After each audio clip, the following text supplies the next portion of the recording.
আমি সকলোৱে কিন্তু নিজৰ ঘৰৰ সন্মুখত এনেকুৱা এখন ধুনীয়া ফুলনি আহল বহল মুকলি যদি থাকে তেতিয়া নিজৰ মনটো ভাল লাগি থাকে আৰু দেখিবলৈও ভাল লাগে দিয়কচোন। এনেকুৱা আহল বহল মুকলি যোনফালেদি মানে সম্পূৰ্ণ বতাহ ক্ৰছ ভেন্টিলেশ্যন সকলোবোৰ হয়। এইটো নাইট ভিউ, গোটেই লাইটিঙৰ এৰেঞ্জমেণ্ট একদম ধুনীয়া এখন ৰিজৰ্ট নিচিনা। কিন্তু এখন ৰিজৰ্ট নে কি, ভিডিঅ'টো শেষলৈকে চাব।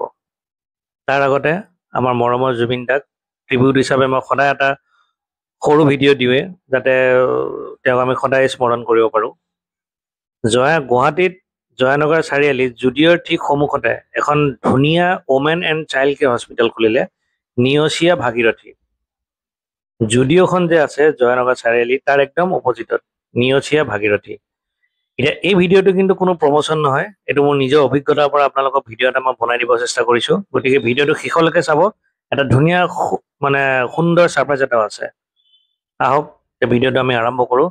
নমস্কাৰ সকলোকে, যিসকল নতুনকৈ আহিছে কাইণ্ডলি চেনেলটো ছাবস্ক্ৰাইব কৰি ল'ব। এইখন কিন্তু ৰিজৰ্ট নহয়, এইখন এটা আধুনিক হস্পিটেল হয়। সোমাইকে এণ্ট্ৰেঞ্চটো ভগৱানকো ৰখা গৈছে, ৰাতিয়ে দিনে পূজা কৰে, এবাৰ ৰাতিপুৱা এবাৰ সন্ধিয়া। এইটো সোমাইকে ৰিচেপশ্যন ডেস্কটো, এইটো অকল ওমেন আৰু চাইল্ড কেয়াৰৰ কাৰণে, বেলেগ কোনো চিকিৎসা ইয়াতে নহয়।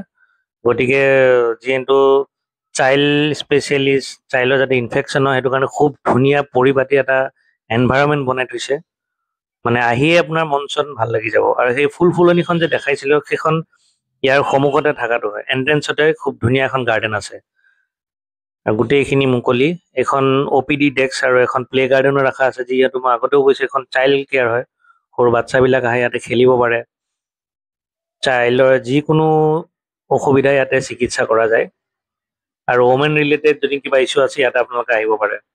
এইটো কিন্তু প্ৰমোশ্যন ভিডিঅ' নহয়, এইটো মোৰ পাৰ্চনেল এক্সপিৰিয়েঞ্চ এটা, ভাবিলোঁ আপোনালোককো শ্বেয়াৰ কৰি দিওঁ। এইবিলাক গোটেইবিলাক কেবিন হয়, এজন ডক্টৰ থাকে। এই ভিডিঅ'টো মই অলপ আৰ্লি মৰ্ণিং বনাইছোঁ কাৰণে খালী হৈ আছে, আৰু এনেও খালী থাকে কাৰণ যিহেতু চাইল্ডৰ হস্পিটেল হয়, বেছি মানুহ অহা যোৱা কৰিলেও ইনফেকশ্যন হোৱাৰ খুব চান্স থাকে।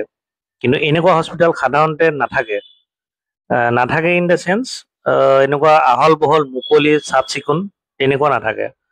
এইখন বাৰু খোলা বেছি দিন হোৱা নাই, এই আমাৰ হিমন্ত বিশ্ব শৰ্মা ছাৰে ইন'গ্ৰেট কৰিছে নতুনকৈ এখন, এই জুনৰ 5 তাৰিখে খোলা হৈছে, মানে 2025 চনৰ জুনত অপেনিং হৈছে। এনেই ইয়াৰ ব্ৰাঞ্চ আগতে কলকাতাতো আছে, এইটো নতুন ব্ৰাঞ্চ গুৱাহাটীত খোলা হৈছে। দেখিছেনে, ফল ceiling, lighting, fire sprinkler, smoke detector গোটেইখিনি দিয়া আছে।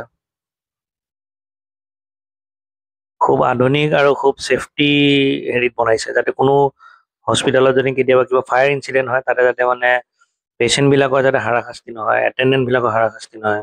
সুন্দৰ বেচমেণ্টৰ পাৰ্কিঙো আছে গাড়ীৰ কাৰণে, কমচে কম 20-25খন গাড়ী আৰামত আহি যায়। আৰু সন্মুখতো আহল বহল মুকলি স্পেচ।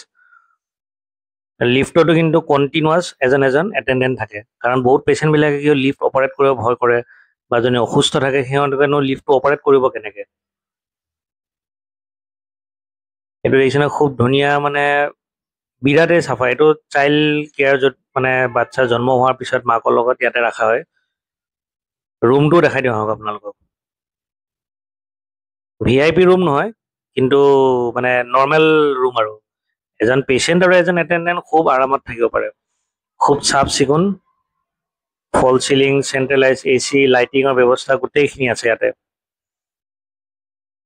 মেইনলি চাফ চিকুণটো, কাৰণ পেচেণ্টজনৰ মানৱিকতা, মাইণ্ডছেটটো যদি ফ্ৰী হৈ থাকে তেওঁ সুস্থ হোৱাটো খুব সহায় হয়। আৰু এই বাথৰুমটো দেখিছেনে, খুব চাফা। বহুতে ক'ব পাৰে যে নতুন হস্পিটেল বুলি, নহয়, কাৰণ মই কলকাতাৰ যোনখন নিয়চীয়া ভাগীৰথী তাতো এবাৰ মই যোৱা নাই, মোৰ লগৰ এজন গৈছিলে, তাকো মই ভিডিঅ'খিনি শ্বেয়াৰ কৰিছিলোঁ যে এনেকুৱাই নেকি।